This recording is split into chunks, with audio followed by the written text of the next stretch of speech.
Haleluya, haleluya, shalom Bapak Ibu Saudaraku yang diberkati Tuhan. Salam jumpa kembali bersama dengan saya dalam channel ini, dan saya sangat berharap Bapak Ibu semua dalam keadaan sehat-sehat saja. Puji Tuhan, kali ini saya akan masuk dalam pokok pembahasan tentang dua kata penting yang seringkali kita sudah dengar, bahkan seringkali kita sendiri telah mengucapkannya. Kata yang pertama adalah kata Kristen, dan kemudian kata yang kedua adalah kata Nasrani. Jika kita teliti, maka kita akan menemukan tiga pandangan tentang kata Kristen dan Nasrani. Nah, pandangan yang pertama adalah hampir sebagian besar orang Muslim berpendapat bahwa Kristen dan Nasrani itu sama, atau sebaliknya Nasrani atau Kristen itu adalah sama. Kemudian kita melihat pandangan yang kedua. Ada pula sebagian besar umat Kristen yang mempunyai pandangan atau pengertian bahwa Kristen dengan Nasrani itu juga sama. Jadi pandangan orang Kristen ini sama dengan pandangan dari sebagian orang Muslim.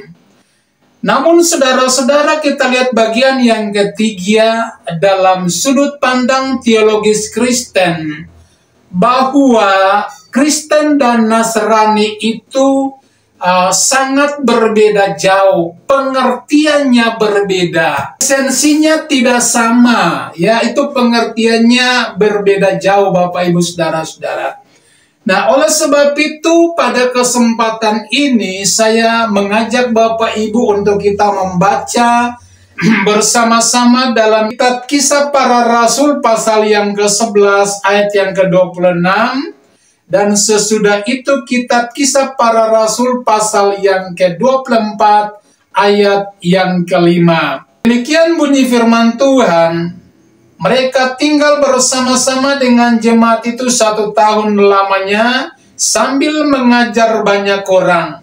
Di Antiokhia lah murid-murid itu untuk pertama kalinya disebut Kristen. Kemudian kita lihat pembacaan yang kedua dalam kitab Kisah Para Rasul pasal yang ke-24 ayat yang ke-5.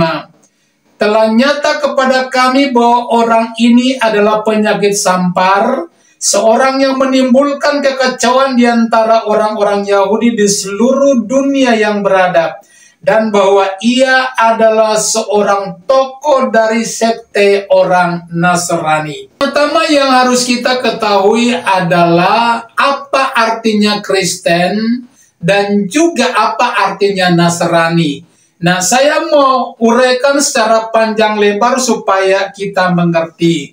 Ya, berdasarkan firman Tuhan tadi bahwa dalam ayat yang ke-26, Kisah Rasul 11 itu bahwa murid-murid yang menjadi pengikut Kristus itu untuk pertama kalinya mereka disebut sebagai Kristen. Itu di kota Antiokhia.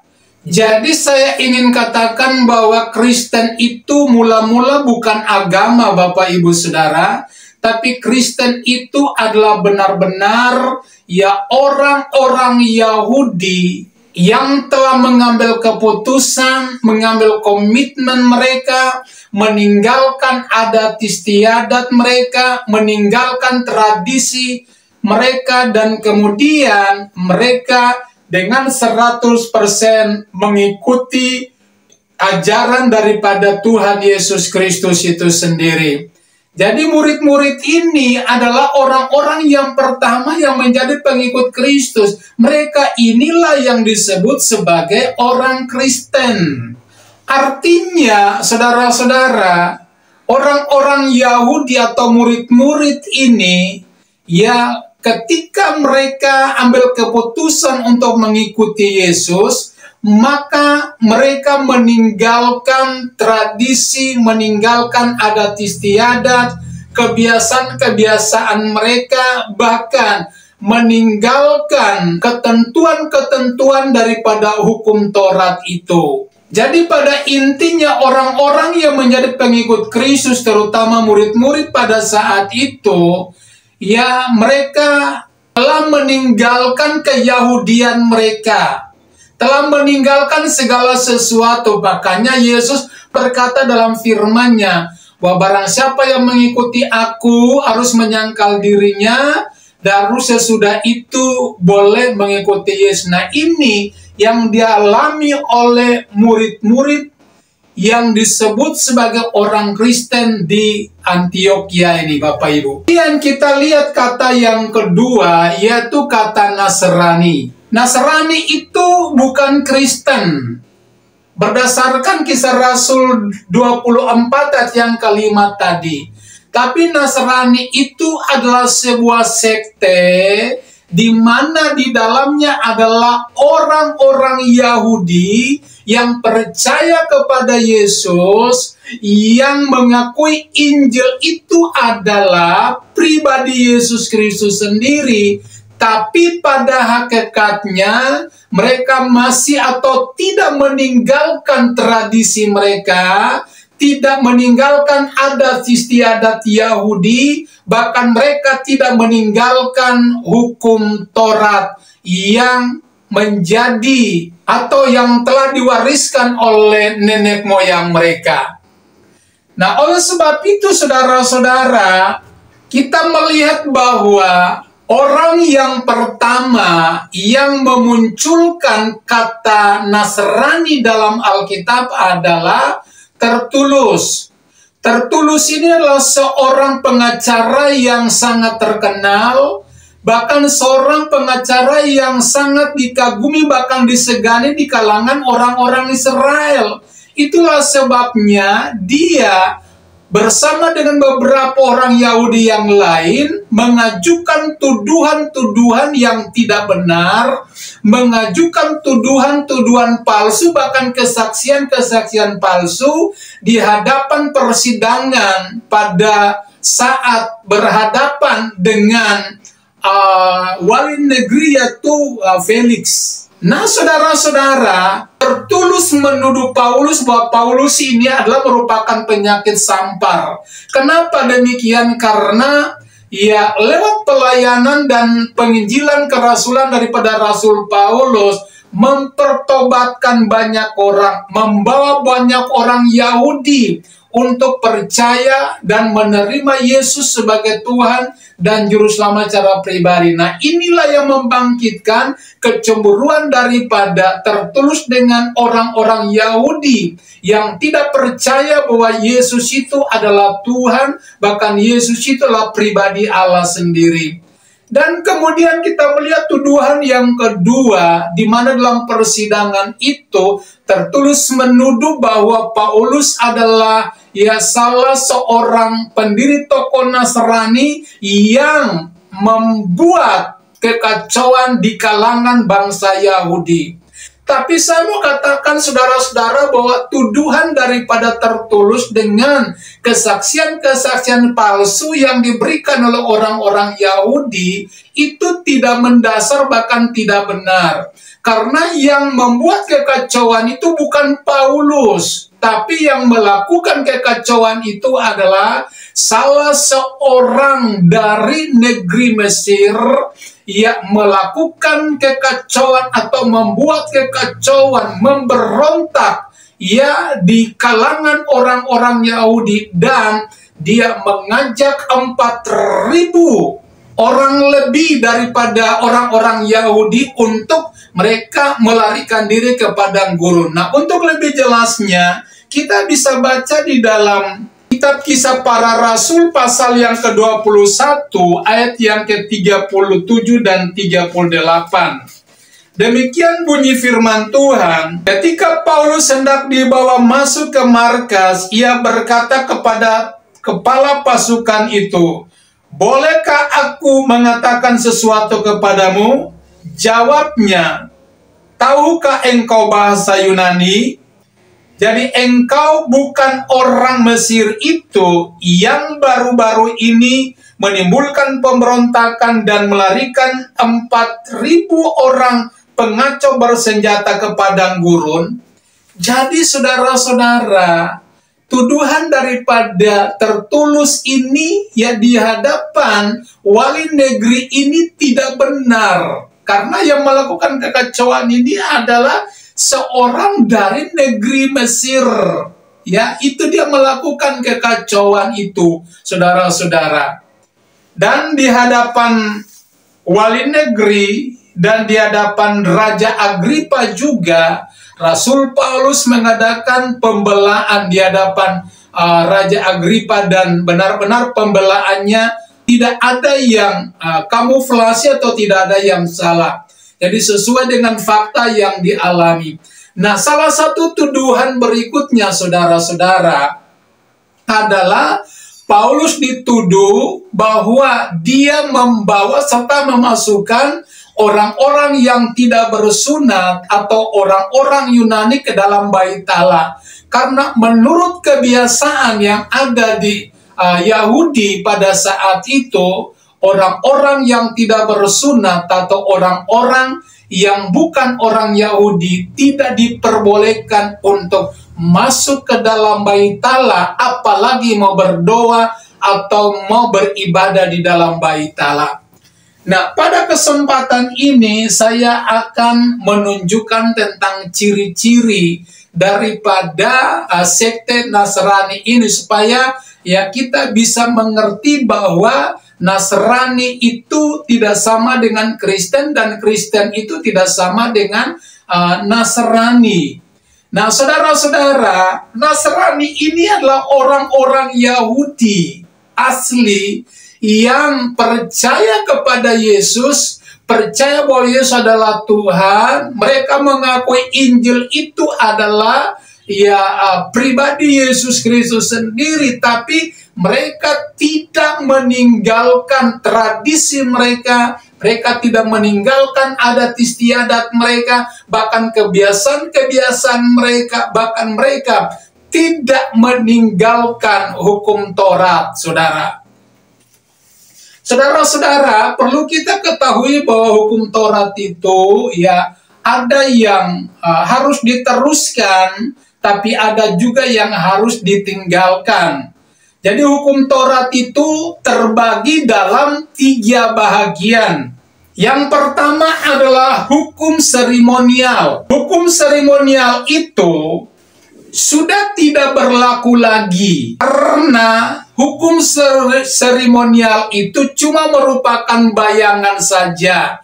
Contohnya seperti korban penghapus dosa. Nah, ketika seseorang berbuat kesalahan, ya untuk menghapus dosanya, maka harus ada domba yang dikorbankan. Domba yang tidak bercacat, domba yang berumur 1 tahun. Nah, jadi saya mau katakan saudara-saudara bahwa itu merupakan hukum seremonial. Alkitab berkata dalam kitab Ibrani pasal 10 ayat 1 bahwa hukum Taurat itu hanya merupakan bayangan saja, tapi ya intinya adalah korban yang sesungguhnya, yaitu korban tubuh dan darah Yesus Kristus sendiri. Nah, oleh sebab itu kalau kita baca di dalam kitab Ibrani pasal 10 ayat yang pertama dan ayat yang kelima, bunyinya seperti ini. Di dalam hukum Taurat hanya terdapat bayangan saja dari keselamatan yang akan datang, dan bukan hakikat dari keselamatan itu sendiri. Karena itu dengan korban yang sama yang setiap tahun terus-menerus dipersembahkan, hukum Taurat tidak mungkin menyempurnakan mereka yang datang mengambil bagian di dalamnya. Ayat yang kelima, karena itu ketika ia masuk ke dunia, ia berkata, korban dan persembahan tidak engkau kehendaki, tetapi engkau telah menyediakan tubuh bagiku.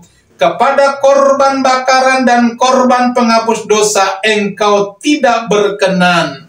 Jadi ini jelas saudara-saudara, hukum seremonial ini sudah tidak berlaku lagi karena bersifat bayangan, dan kemudian korban-korban seperti itu Tuhan sudah tidak berkenan lagi untuk menerimanya.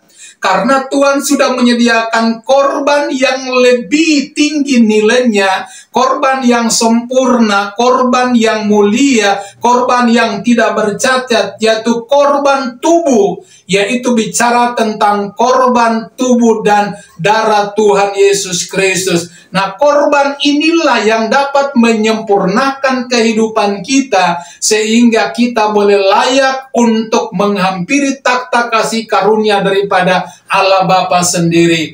Dan kemudian yang kedua adalah hukum sipil. Ya, hukum sipil ini, saudara-saudaraku, juga sudah tidak berlaku lagi. Hukum sipil ini sudah tidak berlaku, artinya sudah dibatalkan. Contohnya seperti orang-orang yang bersunat baru bisa disebut sebagai umat Allah.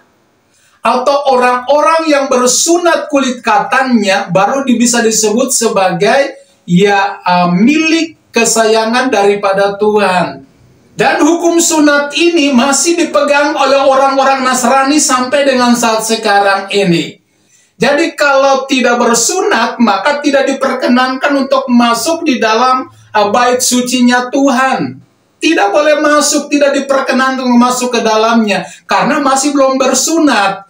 Sementara kita lihat Bapak Ibu Saudara, kalau berpatokan kepada hukum sunat, maka bangsa-bangsa lain di luar Israel yang tidak disunat, itu tidak bisa berkenan atau tidak bisa disebut sebagai umat daripada Tuhan sendiri. Berarti ada sebuah kesenjangan, ada sebuah perbedaan antara bangsa Yahudi dengan bangsa-bangsa lain. Sementara Yesus korbankan dirinya untuk mempersatukan kedua bangsa yang besar ini, yaitu bangsa Yahudi dengan bangsa-bangsa non-Yahudi. Nah, berdasarkan kitab Yakobus pasal yang kedua, yang ke-9, bahwa Tuhan tidak memandang muka. Jadi apabila kita memandang muka atau ada perbedaan, orang bersunat baru bisa layak masuk ke rumah Tuhan, orang yang tidak bersunat tidak boleh masuk ke rumah Tuhan, berarti ada sebuah perbedaan atau kesenjangan. Sementara firman Tuhan berkata bahwa kalau kita memandang muka berarti kita berdosa. Jadi hukum sipil sunat itu sudah tidak berlaku. Nah, kita lihat seperti perempuan yang bersinah ketangkap basah. Dalam hukum Taurat, orang yang kedapatan bersinah dilempar dengan batu sampai mati.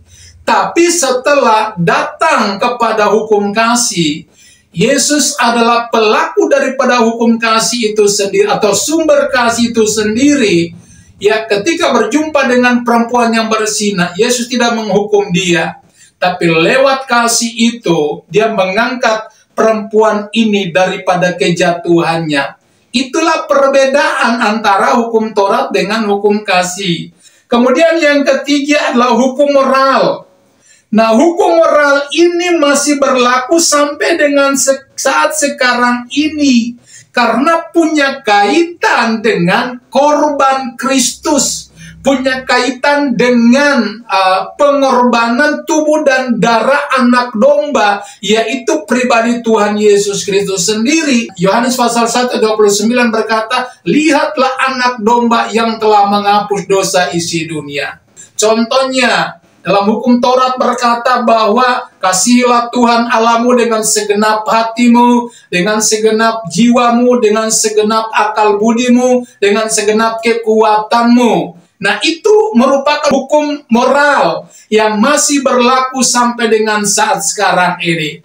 Jadi, hukum moral itu tidak boleh berhenti, takkan di tempat, tapi itu berlaku sampai kepada kesempurnaan nanti hidup manusia bersama-sama dengan pribadi daripada Bapa sendiri atau Allah itu sendiri. Nah, kita lihat ciri daripada orang Nasrani, saudara. Ciri daripada sekte Nasrani ini atau orang Nasrani ini adalah mereka menjadikan Maria sebagai oknum Allah yang ketiga. Jadi ada Allah Bapa, Al-Masih, dan Ibu Al-Masih. Jadi tidak disebut Trinitas atau Allah yang Esa, tapi disebut sebagai Triteis.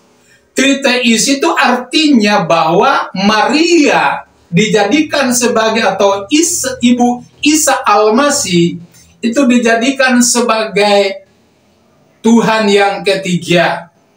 Kemudian ciri yang kedua, penyembahan orang Nasrani itu kiblatnya harus selalu mengarah ke timur, tidak boleh ke arah lain.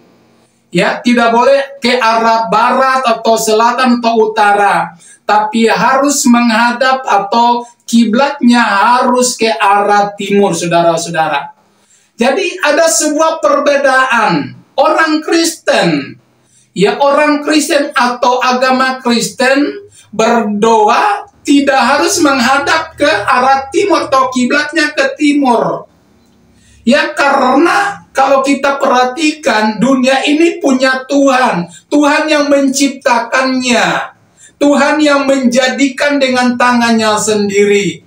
Jadi Tuhan tuh ada di segala tempat. Firman Tuhan berkata bahwa mata Tuhan menjelajah ke seluruh dunia ini. Jadi apabila kita berdoa, kita beribadah kepada Tuhan, kiblatnya ke arah timur atau ke barat, ke utara, ke selatan, itu Tuhan mengerti dan Tuhan tahu semuanya. Jadi bukan berarti bahwa kita menyembah kepada Tuhan, beribadah kepada Tuhan, kiblatnya ke sebelah timur baru ibadah atau penyembahan kita itu benar. Tidak, saudara-saudara. Yang paling penting adalah hati kita ini. Walaupun kita berdoa kiblatnya ke arah timur, tapi kalau umpamanya hati kita ini tidak beres, maka kiblat ibadah kita atau penyembahan kita tuh tidak akan berkenan di hati Tuhan.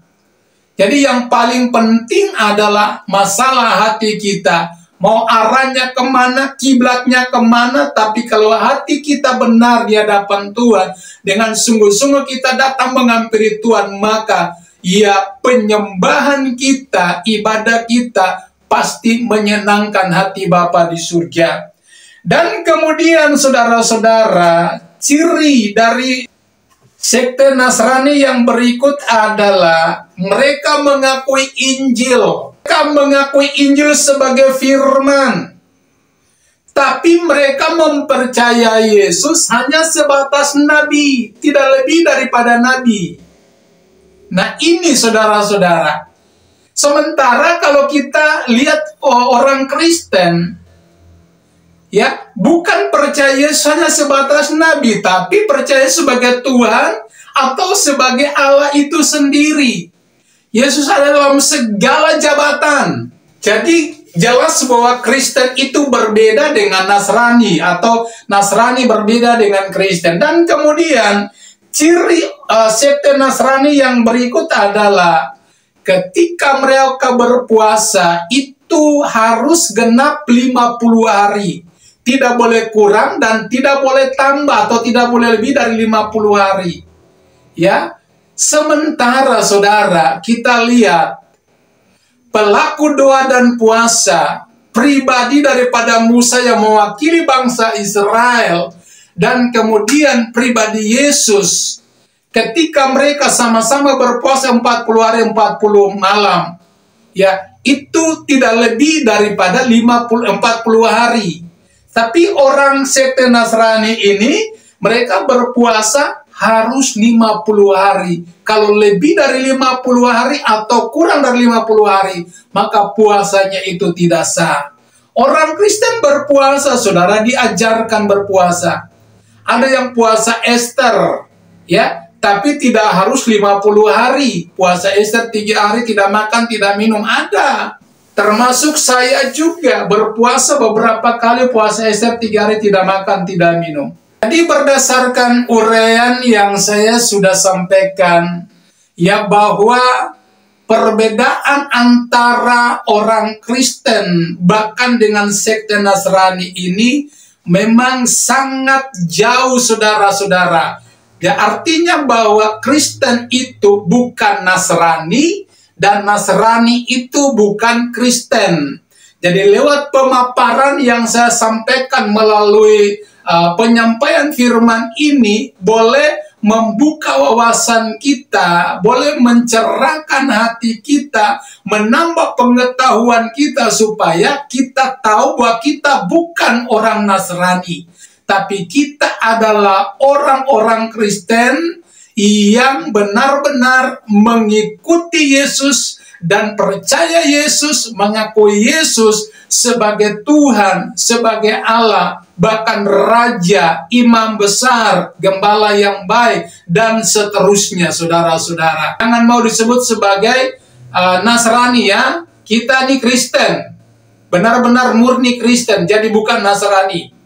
Jadi kalau dalam hidup ini kita masih terikat dengan adat istiadat, ya, tradisi-tradisi kita. Walaupun kita jadi Kristen, tapi kita bisa digolongkan sebagai sekte Nasrani, saudara-saudara. Nah, puji Tuhan, saya berharap kita semua memahami dan mengerti pemaparan firman yang saya sampaikan kali ini. Biarlah lewat kesempatan ini, saya mengajak Bapak Ibu untuk terus menopang, membantu, mengembangkan channel ini melalui subscribe, share, bahkan komen, serta like video ini supaya videonya boleh berkembang untuk kemuliaan dan kehormatan nama Tuhan. Amin buat firman Tuhan, dan Tuhan Yesus memberkati. Shalom.